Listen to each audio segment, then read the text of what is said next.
এসময়ত এখন দেশত এজন দুখীয়া খেতিয়কৰ ৩জন ল'ৰা আছিল। কিছুদিন আগতে খেতিয়কজনৰ পৰিবাৰৰ মৃত্যু হ'ল। ঘৈণীয়েকৰ মৃত্যুৰ অলপ দিন পিছতে খেতিয়কজনেও পৰলোক গমন কৰে। পিছে খেতিয়কজনে মৃত্যুৰ সময়ত এৰি থৈ যোৱা ৩টা ল'ৰা আছিল এমাটিমা। সিহঁতৰ কাৰণে খেতিয়কে অলপমান মাটি আৰু এটা সৰু জুপুৰি ঘৰৰ বাহিৰে আন একোৱেই থৈ যোৱা নাছিল। খেতিয়কজনৰ ডাঙৰ ল'ৰাটো বৰ খঙাল আৰু ভোজনবিলাসী আছিল। মাজু ল'ৰাটো আছিল বৰ এলেহুৱা। গতিকে সৰু ভায়েকটোৱে দুয়োজন ককায়েকৰ কাম বন কৰিব লগা হৈছিল। সৰু ভায়েকটোৱে গাঁৱৰ মানুহৰ গৰু, ম'হ, ছাগলী আদি চৰাবলৈ হাবিলৈ লৈ গৈছিল। মানুহৰ গৰু, ম'হ, ছাগলী আদি চৰাই সৰু ভায়েকে যি পাৰিশ্ৰমিক পাইছিল তাৰেই ৩ও ককাই ভাই পেট প্ৰবৰ্তাইছিল। সৰু ভায়েকটো পঢ়া-শুনাৰ প্ৰতিও বৰ আগ্ৰহী আছিল। সি হাবিলৈ গৰু চৰাবলৈ নিয়াৰ সময়ত গল্প আৰু সাধুকথাৰ পুথি একোখন সদায় লগত লৈ গৈছিল আৰু হাবিৰ মাজত গৰু চৰিবলৈ দি এঠাইত বহি অকলে অকলে কিতাপ পঢ়িছিল। সাধুকথাৰ পুথিত পৰীৰ বিষয়ে পঢ়ি পঢ়ি সি এদিন ভাবিলে যে সাধুকথাৰ দৰে পৰী এজনীক লগ পোৱা হ'লে সি নিজৰ সকলো দুখ দুৰ্দশাৰ কথা তাইৰ আগত ভাঙি পাতি ক'লেহেঁতেন। তেতিয়া সেই পৰীজনীয়ে হয়তো দয়া কৰি তাৰ সকলো দুখ দুৰ্দশা দূৰ কৰি দিলেহেঁতেন। সি সেইদৰে ভাবি থাকোঁতেই সংগীতৰ মধুৰ সুৰ আহি তাৰ কাণত পৰিল। মূৰ দাঙি সি সন্মুখৰ গছজোপালৈ চাই আচৰিত হৈ গ'ল। গছজোপাৰ এটা ডালৰ ওপৰত এজনী কণমানি ধুনীয়া ছোৱালী বহি আছে। ছোৱালীজনীৰ মূৰত সূৰ্যৰ দৰে উজ্জ্বল মুকুট আছে। সি ছোৱালীজনীলৈ চাওঁতেই তাৰ কাণত পৰিল। কণ ল'ৰা? তাৰ ধাৰণা হ'ল ছোৱালীজনীয়ে যেন তাৰ কাণত কিবা কৈছে। কণ ল'ৰাই সুধিলে, তুমি কোন? তুমি গছৰ ডালৰ পৰা নামিব বিচাৰিছা নেকি? মই তোমাক তাৰ পৰা নমাই দিম নেকি? কণ ল'ৰাৰ মুখত মাত শেষ নহওঁতেই কণমানি ছোৱালীজনী আহি তাৰ সন্মুখত থিয় হ'ল।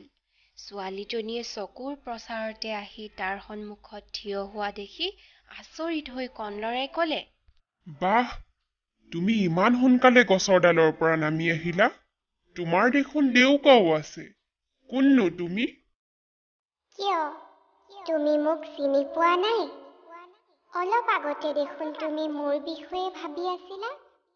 খন্তেকতে পাহৰি গ'লানে? মই পৰী। কোৱা, তোমাক কি লাগে? কণ ল'ৰাই পৰীৰ কথা শুনি চক খাই তাইৰ ফালে চাই থাকিল। পৰীৰ ওচৰত কিবা বিচৰাটো দূৰৰে কথা, সি কি কৰিব কি নকৰিব ভাবিবকে নোৱাৰা হ'ল। তাক মনে মনে থকা দেখি পৰীজনীয়ে ক'লে, কোৱা, মনে মনে আছা কিয়? কোৱা, মই তোমাৰ সকলো ইচ্ছা আকাংক্ষা পূৰণ কৰি দিম। তেতিয়া কণ ল'ৰাই ক'লে, পৰী ৰাণী, মই ভাবিবকে পৰা নাই তোমাক কি বিচাৰিম। তুমিতো জানাই আমি 3জন ককাই ভাই আছো। অকল মোৰ কাৰণেনো কি বিচাৰিম? কণ ল'ৰাৰ কথা শুনি পৰীয়ে হাঁহিলে। তাৰ পিছত ক'লে, বাৰু, ঠিক আছে। আজি ৰাতি জোন ওলোৱাৰ পিছত মই গৈ তোমালোক 3ও ককাই ভাইৰ সৈতে দেখা সাক্ষাৎ কৰি 3ওকে এটা এটাকৈ বৰদান দি আহিম। কথাষাৰ কোৱাৰ পিছতেই পৰীজনী অন্তৰ্ধান হৈ গ'ল। আনন্দত আত্মহাৰা হৈ কণ ল'ৰাই ঘৰলৈ ঘূৰি আহি ককাইকহঁতক পৰীৰ লগত হোৱা কথা বতৰাবোৰ জনাই দিলে। কণ ল'ৰাৰ কথা শুনি ডাঙৰ ককাইক ৰমেনে ক'লে, মই তোমালোক দুজনতকৈ ডাঙৰ। গতিকে পৰীৰ ওচৰত ময়ে সৰ্বপ্ৰথমে বৰদান বিচাৰিম। সেইদৰে 2 নম্বৰত মাজুটোৱে পৰীক বৰদান বিচাৰিব বুলি কোৱাত কণ ল'ৰাই একেবাৰে শেষত বৰদান বিচৰাটো ঠিক হ'ল। গধূলি হোৱাৰ পিছত জোনৰ পোহৰত আহি পৃথিৱীত পৰাৰ ক্ষন্তেক পিছতেই পৰিজনী তিনিও ককাই ভাইৰ ওচৰলৈ আহিল। তাই আহি কণলৰাৰ ওচৰত থিয় হৈ ক'লে, কণলৰা, মই আহিলোঁ। মোক দেখি তোমাৰ মনত আনন্দ লগা নাইনে? আনন্দটো খুব লাগিছে পৰিৰাণী, কিন্তু আমাৰ এই জুপুৰি ঘৰটোত মাত্ৰ এখনেই বিচনা আছে, সেইখনো ভগা চিগা। মই এতিয়া তোমাক ক'ত বহুৱাম? তেতিয়া পৰিৰাণীয়ে কণলৰাক মৰমেৰে ক'লে, মোৰ কাৰণে চিন্তা কৰিব নালাগে, মই মাটিৰ ওপৰতে বহিম। নাই নাই পৰিৰাণী, তোমাৰ ইমান ধুনীয়া কাপোৰ কানিবোৰত ধূলি মাকতি লাগি বেয়া হৈ যাব। কিন্তু কণলৰাৰ বাধা নিষেধ নামানি পৰীয়ে মজিয়াৰ ওপৰতে বহিল। কণলৰাই দেখিলে পৰিজনী বহা ঠাইত ফুল পাৰি থোৱা আছে। মজিয়াত বহি পৰিজনীয়ে ক'লে, এতিয়া কোৱা, তোমালোক তিনিজনক কাক কি বৰ লাগে? পৰিৰাণী, প্ৰথম বৰটো ডাঙৰ ককাইক আৰু দ্বিতীয় বৰটো মাজু ককাইক দিয়া। কণলৰাৰ কথা শুনি পৰীয়ে মনত বৰ সন্তোষ পালে। পৰীয়ে কিবা কোৱাৰ আগতেই কণলৰাৰ ডাঙৰ ককায়েকে ক'লে, পৰিৰাণী, মোৰ বৰ ভোক লাগে। সদায় ভাল ভাল খোৱা বস্তু খাবলৈ মন যায়। তুমি মোক বৰদান দিয়া, যাতে মই সদায় ভাল ভাল বস্তু খাবলৈ পাওঁ, আৰু যেতিয়াই মই যি বস্তু খাবলৈ বিচাৰোঁ সেই বস্তুৱেই যেন আহি মোৰ হাতত পৰে। পৰিজনীয়ে তেতিয়া তাক এপাহ হালধীয়া ফুল দি ক'লে, এই ফুলপাহক তুমি যেতিয়াই যি খোৱা বস্তু বিচাৰিবা তেতিয়াই তাকেই পাবা। মাজু ককায়েকৰ পা লহাত সি ক'লে, পৰিৰাণী, আমাৰ গাঁৱৰ জমিদাৰৰ এটা অট্টালিকা আছে।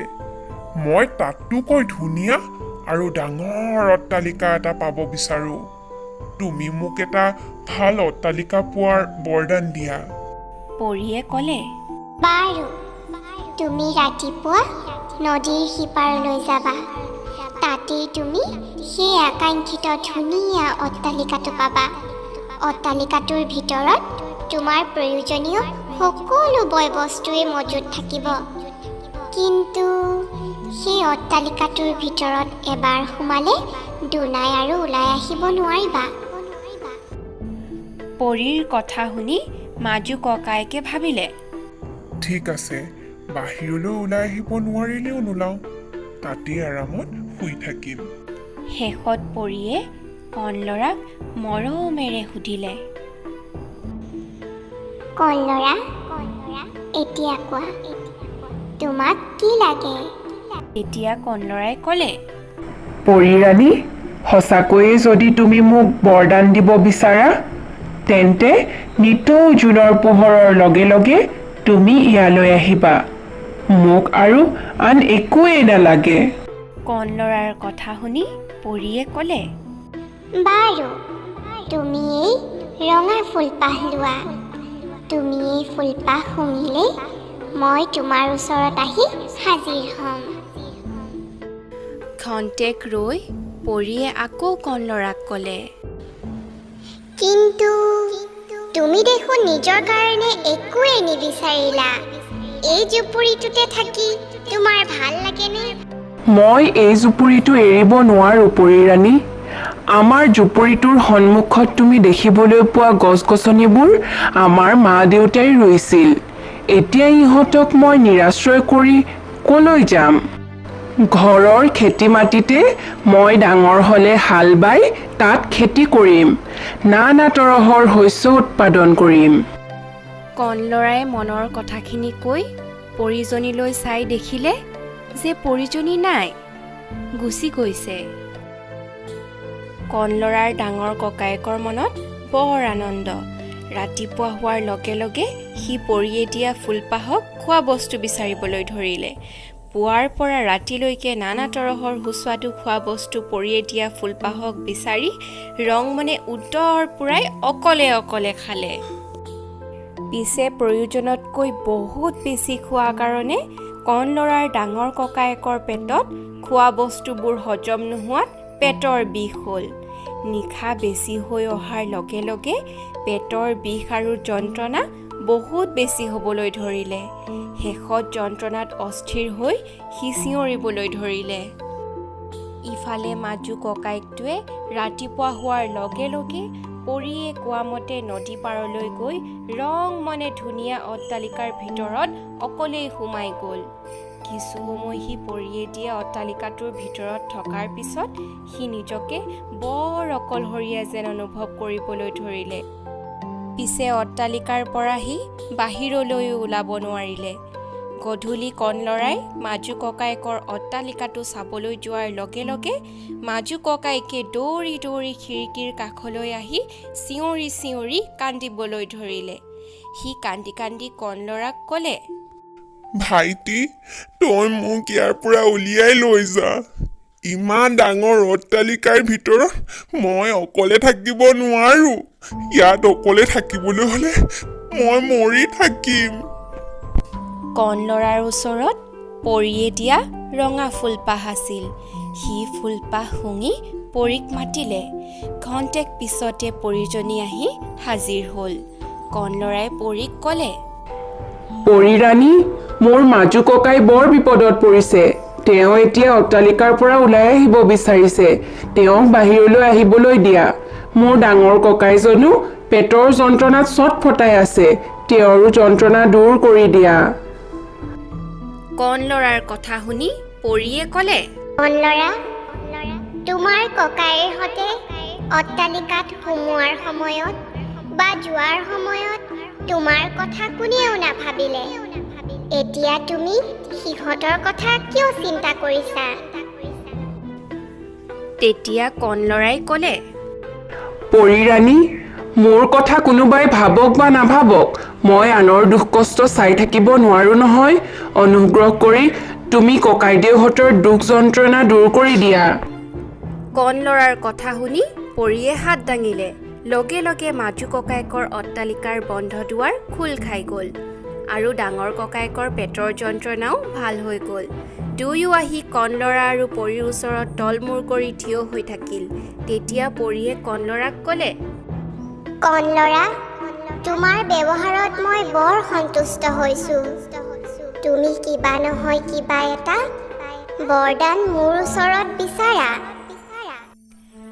তেতিয়া কণ ল'ৰাই ক'লে, পৰী ৰাণী, আমাৰ গাঁৱত এজনী বুঢ়ী আছে। তাই বৰ ভাল মানুহ। তাই আমাক লালন পালন কৰিছে হেনো। তাইৰ পিঠিত এটা কোজ আছে। কোজটোৰ কাৰণে তাইৰ বৰ দুখ। অনুগ্ৰহ কৰি তুমি তাইৰ কোজটো আঁতৰাই দিয়া। কণ ল'ৰাৰ কথা শুনি পৰীয়ে ক'লে, কণ ল'ৰা, আমি পৰীসকল দয়ালু বুলি আটায়ে জানে। কিন্তু নিজৰ ব্যৱহাৰৰ দ্বাৰা তুমি দেখোন আমাকো হৰুৱাই দিলা। মই যি বৰদান দিছোঁ তাক কেতিয়াও ঘূৰাই নলওঁ। আজিৰ পৰা হালধীয়া ফুলপাহ আৰু এই অট্টালিকাটো তোমাৰ। ককাইহঁতৰ লগত তুমি ইয়াতে থাকা আৰু ভোকাতুৰসকলক অন্নদান কৰি সিহঁতৰ মনত আনন্দ দিয়া।